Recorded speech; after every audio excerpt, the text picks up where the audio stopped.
Red green online present. গোষ্ঠী vested interest থেকে share মার্কেটে সরাতে হবে, যাতে যেই ছেলেটা, যেই অর্ডিনারি সেভার্স, আমরা তো সেভিংস করি, আমি সেভিংস করে যাতে শেয়ার মার্কেটে রাখলে আমার সেভিংসের জন্য প্রোটেক্টেড হয় এটা। আর আপনি যদি ফরেন কোম্পানি বলেন, এটা কিন্তু আপনি অ্যাপারেন্টলি মনে হচ্ছে যে খুব এটা ইজি একটা প্রসিডিওর, এটা ইজি না।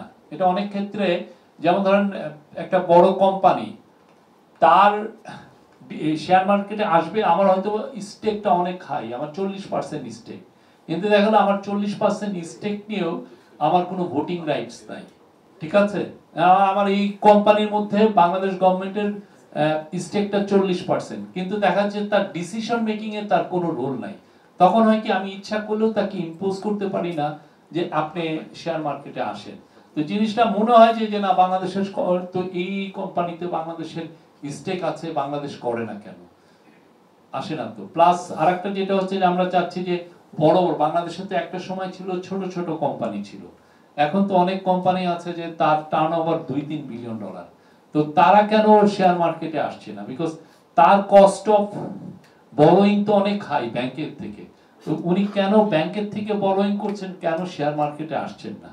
এই জায়গাটা তো সত্যিকার অর্থে আমরা বলি অনেক ধরনের এক্সপ্লোরেশন হয়, কিন্তু এটা কার্যকর অনেক ক্ষেত্রে এটা করা যায় না। বা কেন শেয়ার মার্কেটের প্রতি বড় বড় কোম্পানিগুলো যাদের টার্নওভার 2-3 বিলিয়ন ডলার, কেন তারা আসছেন না? এটা তো এক্সপ্লোর করার বিষয়, এটা জানাও উচিত। আমরা ইম্পোজ তো করতে পারি না, সে তো প্রাইভেট কোম্পানি।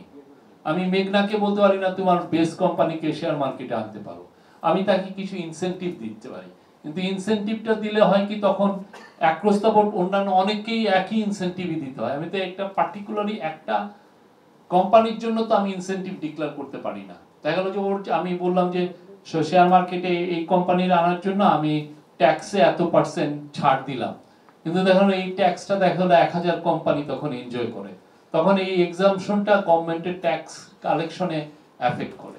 এই হলো সমস্যা। Thank you.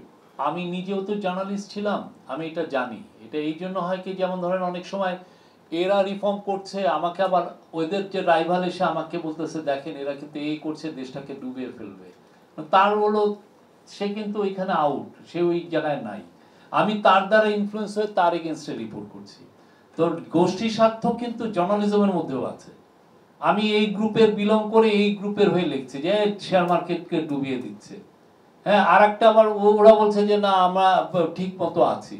তো এই জায়গাগুলো সত্যি নির্মোহভাবে আপনি যদি দেখেন, আর শেয়ার মার্কেট তো রকেট সায়েন্স না যে বাংলাদেশের কন্ডিশন বিদেশি একজন এসে বুঝবেন না।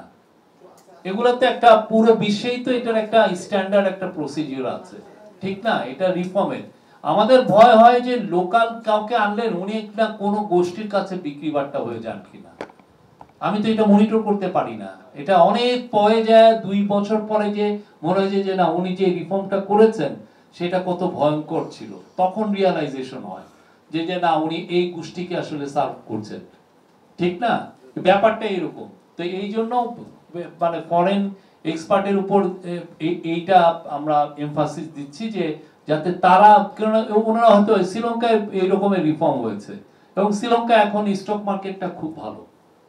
অন্যান্য ইন্ডিয়াতে এরকম হচ্ছে, ইন্ডিয়াতে যে এই ধরনের ছিল, যে হর্ষাদ মেহতার কাহিনী তো পড়েছেন। তো এই ধরনের জিনিস তো অনেক দেশেই ছিল। তো ওরা তো যদি ক্লিন আপ করতে পারে, আমরা কেন ক্লিন আপ করতে পারবো না?